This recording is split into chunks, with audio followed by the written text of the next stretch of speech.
Hello? Hello, Tahir. Hi. My name's Jay. How are Hi, you? Jay. Good. How are you? Yeah, I'm good, thank you. Yeah. I thought I'd dive right in because I've got 10 minutes. Sure. I manage an independent blog here in the UK, which has taken off quite substantially over the past year. So that's Wow. just Okay. that's just a little introduction about me. The site is Okay.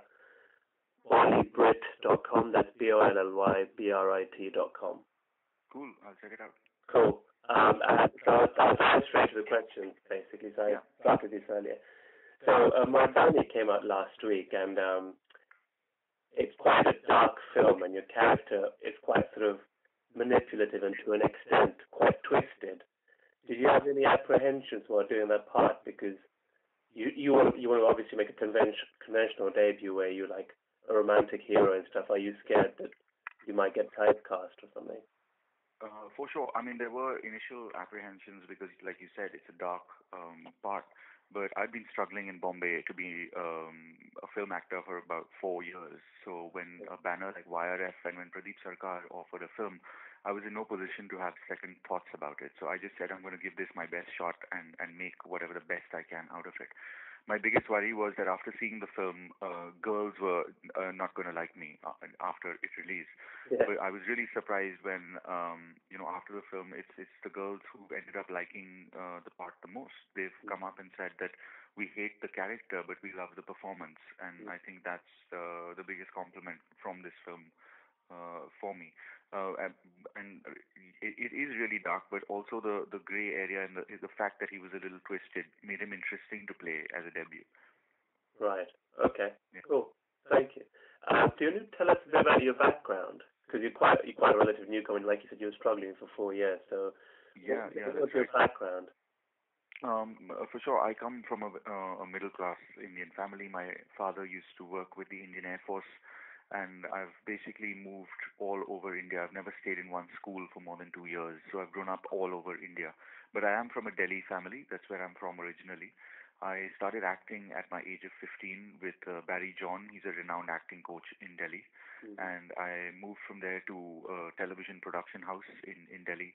After working in television for a bit, I went and studied my master's at the University of Melbourne. I've studied film and media at the University of Melbourne for a year. And after that, I moved to Bombay at my age of 23, where I enrolled in an acting institute called the Institute of Advanced Acting and Behavioral Studies. And along with giving auditions for advertisements and films, I used to workshop with different theater groups from time to time, do a sort of intensive workshop in order to just keep up with the acting skill. And then Mardaani happened 4 years later. I make it sound simple over the phone, but trust me, 4 years is a really long time. It is a long time. Yeah. What's kind of the feedback been? I mean, obviously, I've read some reviews and I've seen bits of the film.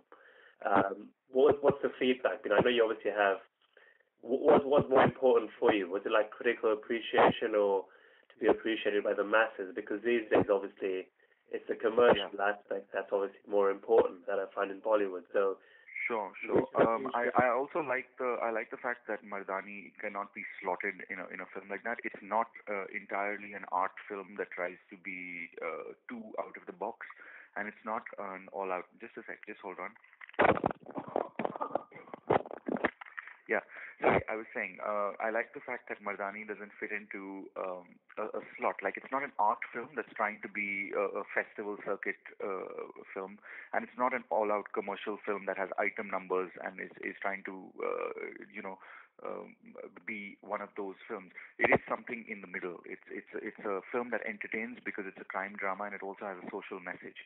So what's important for me is, like the film, a mix of both. I would love for people to go out there and watch it.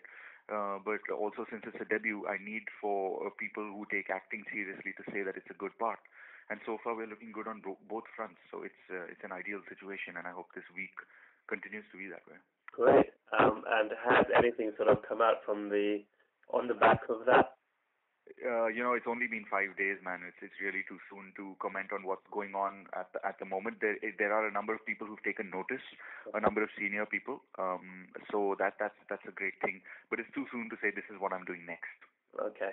And do you think we kind of might have touched up on this a little bit, but do you think Bollywood is sort of come of age by exploring darker topics like child trafficking. Like, do you think the industry does enough to raise awareness about these issues, which are quite rampant across India and yet usually not openly discussed? I mean, you're from Delhi. You've been to Delhi. And you read about it in the papers all the time. Do you think the film industry is doing enough to raise awareness about it? For sure. I think it's fairly harsh to put the responsibility on Bollywood to raise awareness. It is ultimately an entertainment medium. But what it can do is integrate that social message in the form of entertainment and layer it in a way where it doesn't sound preachy to the audience. Because the Indian audience, actually any audience, doesn't like to go into a cinema hall, pay for 300 rupees or $15 for a ticket and then be preached to, because that's not what they go in for.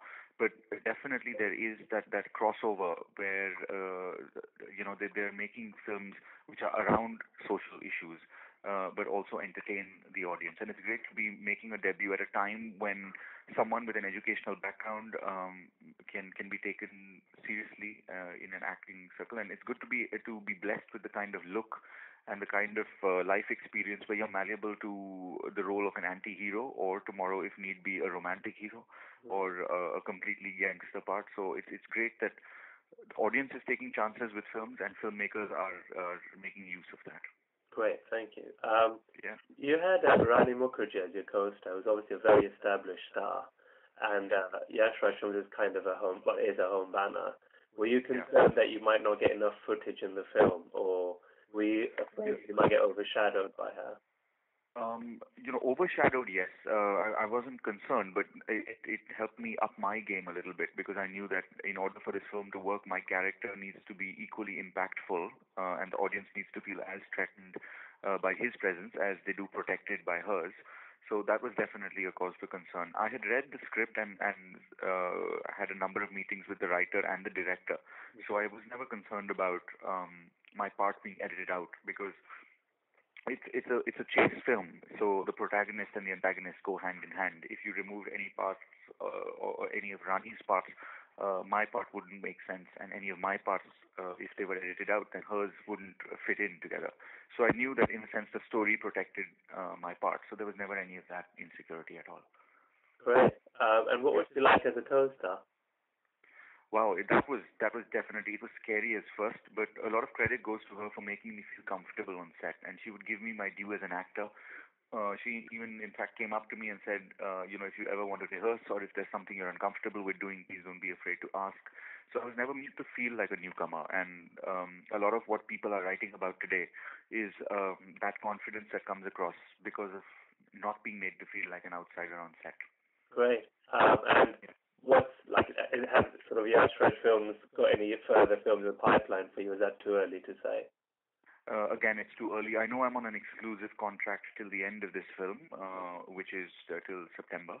But at the moment, it's a bit too early to speak about anything that's going on after. Right. And who in the industry do you aspire to be like, or work your career to, like, model your career on? Wow. I would really like to carve my own path, because I live in such a different time in Bollywood compared to any superstar in the past. I would say, anyone. Amir Khan debuted at a different time. Shah Rukh Khan made a debut at a different time. And the same with Amitabh Bachchan and anyone before him. This is just a very different time in the kind of films we're making, the kind of audience outreach. So I would really like to do different things and carve my own path. But I can't tell you the directors I aspire to work with. I mean, that would be someone like Vishal Bhardwaj or Habib Faisal, Shad Ali, Homiyar Jania. These are guys that are not afraid to make commercially films that are relevant in today's social and political times. Yeah, absolutely. Yeah, absolutely. I think that's kind of I've kind of covered most of the questions. Do you have a Twitter handle which we can tweet this article towards, or? No, in fact, I would like to use your platform to say that, in fact, today there was someone who opened a fake Twitter handle in my name, and that's not really mine. So I'm not on Twitter at the moment. Perfect. I'll put that up. And do you have sort of a portfolio or anything that you want to send me through that you'd kind of like featured on the page or anything like that? For sure, I could say.